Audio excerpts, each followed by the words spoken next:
Hello, good afternoon.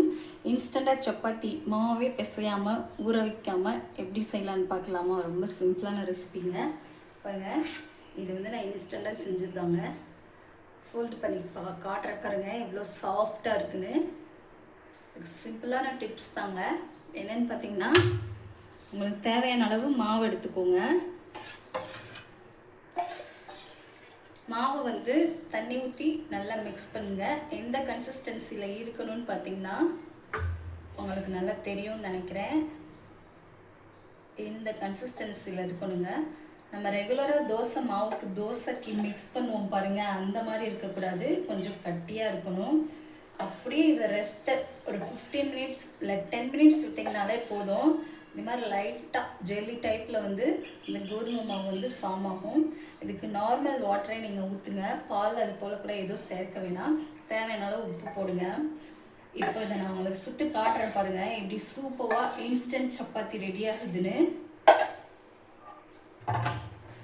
நான் செஞ்சு பார்த்துட்டு தாங்க உங்க கூட நான் ஷேர் பண்ணுறேன்.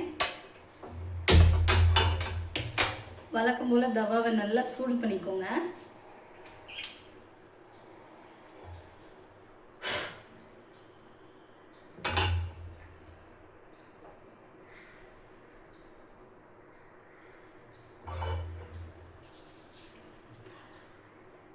என் குட்டீஸ் வந்து சப்பாத்தி கேட்டான். பார்த்தீங்கன்னா சப்பாத்தி கட்டையை வந்து எந்த சைடோ போய் எப்பயோ போய் ஒளிய வச்சது. கரெக்டாக மாவு மிக்ஸ் பண்ணதுக்கப்புறம் சப்பாத்தி கட்டை கிடச்சிருச்சுமான்னு எடுத்துகிட்டு வந்தான். அதனால இப்போ ஓவனை வச்சு இந்த இது நான் ட்ரை பண்ணி பார்த்தேன். சூப்பராக சப்பாத்தி மாதிரியே வந்துச்சு பாருங்கள். எவ்வளோ சாஃப்டாக இருக்குன்னு உங்களுக்கு தெரியும்னு நினைக்கிறேன். இப்போ இந்த மாவை ஊற்றி காட்டுற பாருங்கள்.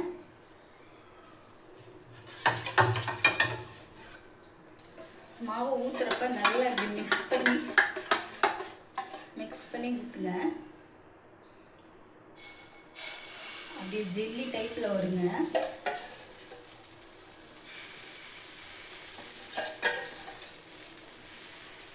எல்லா மாவே ஊற்றிடலாம், வேஸ்ட் பண்ணணும். ஓகே, எந்தளவுக்கு உங்களுக்கு மெல்லிசாக வேணுமோ அந்தளவுக்கு நல்லா சுற்றுங்க.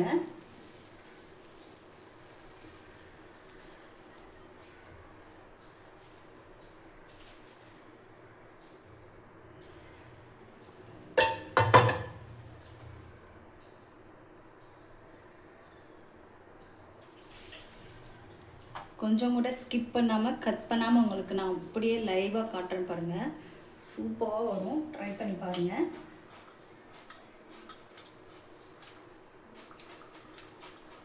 தோசைக்கு நம்ம ஆயில் ஸ்ப்ரே பண்ணுவோம் பார்த்தீங்களா, அந்த மாதிரி நீங்கள் ஆயில் ஸ்ப்ரே பண்ணிக்கோங்க. ஹெல்த் கான்சியஸாக இருக்கவங்க, வெயிட் லாஸ் பண்ணணும்னு நினைக்கிறவங்கெல்லாம் இந்த மாதிரி ஆயில் ஸ்ப்ரே பண்ணிக்கோங்க. நான் பார்த்தீங்கன்னா ஒரு 10 மினிட்ஸ் தான் மாவை மிக்ஸ் பண்ணி ஊற விட்டேன். அந்த 10 மினிட்ஸும் பார்த்தீங்கன்னா சப்பாத்தி உருட்டுற கட்டையை தான் நான் தேடிட்டு இருந்தேன். அதுக்குள்ளே பார்த்தீங்கன்னா இந்த மாதிரி லைட்டாக ஜெல்லி மாதிரி ஃபார்ம் ஆயிடுச்சு. நான் மிக்ஸ் பண்ணி வச்ச மாவு பார்த்தீங்கன்னா சப்பாத்தி வெந்து வரப்போ எப்படி கொஞ்சம் ப்ளஃபியாக அப்படி எந்திரிக்குமோ அது மாதிரி இங்கே பபிள்ஸாக வருது பாருங்கள். உங்களுக்கு தெரியும்னு நினைக்கிறேன். கை சொல்லுது. இதோ பாருங்கள், உங்களுக்கு தெரியும்னு நினைக்கிறேன்.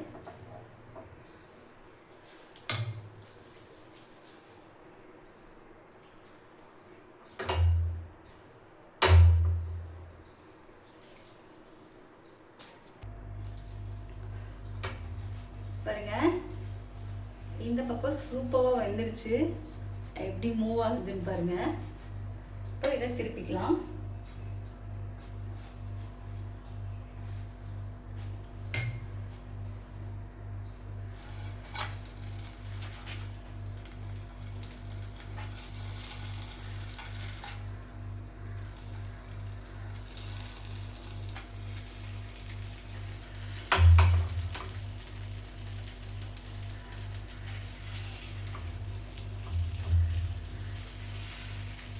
சப்பாத்திக்கு இதுக்கும் டிஃப்ரென்ஸே இருக்காதுங்க. சேம் அப்படியே சப்பாத்தி மாவு எப்படி நம்ம பிசைஞ்சு ஊற வச்சு ரெடி பண்ணுறோமோ அதே டேஸ்ட்டில் இருக்கும். பட் இது வந்து ஈஸியான மெத்தடு. சப்பாத்தி செய்ய தெரியாதவங்க யாராவது இருந்தீங்கன்னா இந்த மெத்தடில் ஃபஸ்ட்டு நீங்கள் ட்ரை பண்ணி பாருங்கள். சூப்பராக ஒர்க் அவுட் ஆகும்.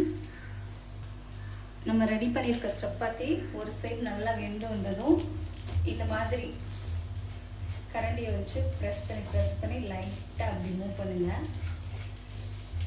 ஈவனாக சூப்பராக வெந்து வந்துடுங்க. நம்ம மிக்ஸ் பண்ணியிருக்க மாவை வந்து எடுத்து நம்ம சுற்றுற பக்குவத்தில் தான் அந்த சாஃப்ட்னஸ், அந்த தின்னாக இருக்குது பாருங்கள். சப்பாத்தினா பார்த்திங்கன்னா அப்படி லேசாக பேப்பர் மாதிரி நம்ம செய்வோம். இந்த சாஃப்ட்னஸ் வந்து பாருங்கள். இப்போது கரண்டி வச்சு இப்படி ப்ரெஸ் பண்ணுறப்போ ஒரு சவுண்ட் கேட்குது பாருங்கள். அந்த சவுண்ட் வந்து கம்மியாகணும். அது வரைக்கும் மாதிரி உங்களுக்கு இந்த பக்கம்லாம்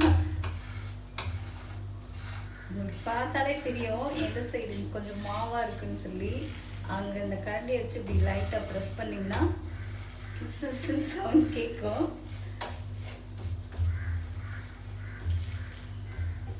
இதோ இந்த சென்டரில் பார்த்தீங்கன்னா அந்த சவுண்ட் குறைஞ்சிச்சு பாருங்க. கொஞ்சம்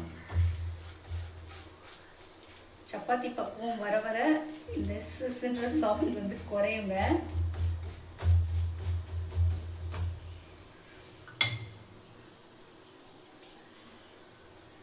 இந்த மெத்தடில் நீங்கள் சப்பாத்தி செஞ்சிங்கன்னா 2 days ஆனால் கூட அப்படியே சாஃப்டாக இருக்குங்க, கெட்டும் போகாது. ஏன்னா நம்ம இதில் பால் வேறு எதுவுமே சேர்க்கல, தண்ணி சேர்த்துருக்கோம், தேவையான அளவு உப்பு சேர்த்துருக்கோம், அவ்வளோதான் சேர்த்துருக்கோம். சூப்பராகவும் வரும். திருப்பி காட்டுற பாருங்க.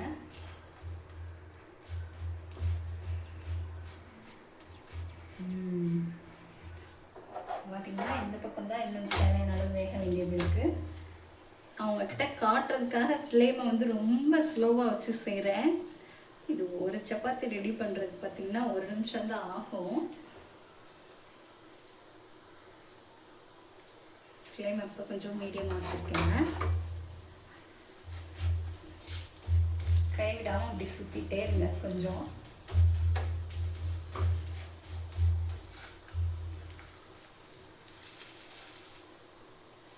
முக்கியமாக லஞ்ச் பாக்ஸ் கொடுத்துட்ற அம்மாக்களுக்கு இது ரொம்ப யூஸ்ஃபுல்லாக இருக்குங்க.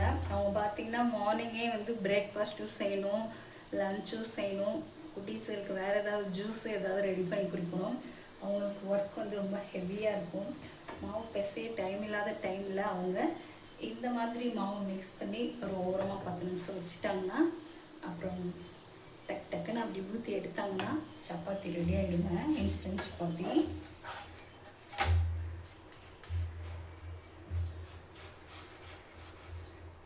சாஃப்டாக இருக்கும் பாருங்க. ஆல்மோஸ்ட் ரெடி ஆயிடுச்சு. இன்னும் 30% ரெடியாக வேண்டியது இருக்குது.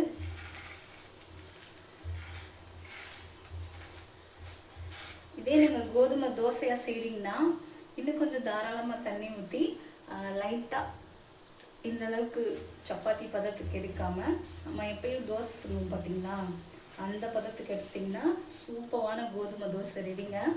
இது காம்பினேஷன் வந்து என்ன சூப்பராக இருக்குன்னா, நான்வெஜ் சூப்பராக இருக்கும், சிக்கன் கிரேவி நல்லாயிருக்கும். வெஜ்ஜில் ஏதாவது சட்னி அது ட்ரை பண்ணுறீங்கன்னா வேர்க்கடலை சட்னி சூப்பராக இருக்குங்க. வேர்க்கடலை சட்னி ப்ளஸ் தேங்காய் சட்னி செம்ம காம்பினேஷன் இருக்குது. நம்ம இன்ஸ்டன்ட் சப்பாத்தி சூப்பராக ரெடி ஆயிடுச்சுங்க பாருங்கள்.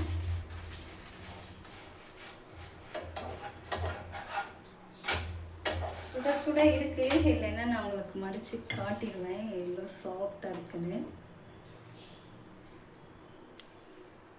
சுட சுட இருக்குது, அதனால் என் கை சூடு பொறுக்க முடியல. இந்த கரண்டிலே உங்களுக்கு மடித்து காட்டுற பாருங்கள் இந்த சப்பாத்தி எவ்வளோ சாஃப்டாக இருக்குன்னு. மடிகிறது உங்களுக்கு தெரியுதா பாருங்க.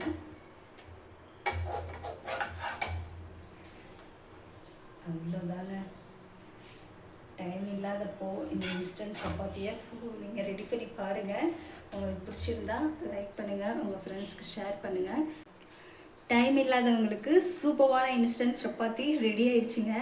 பார்த்தீங்கனாலே தெரியும் உங்களுக்கு. மடிச்சு காட்டுற பாருங்க எவ்வளோ சாஃப்டாக இருக்குன்னு சொல்லி. நீங்களும் இதே மெத்தடில் டைம் இல்லாதப்போ ட்ரை பண்ணி பாருங்கள்.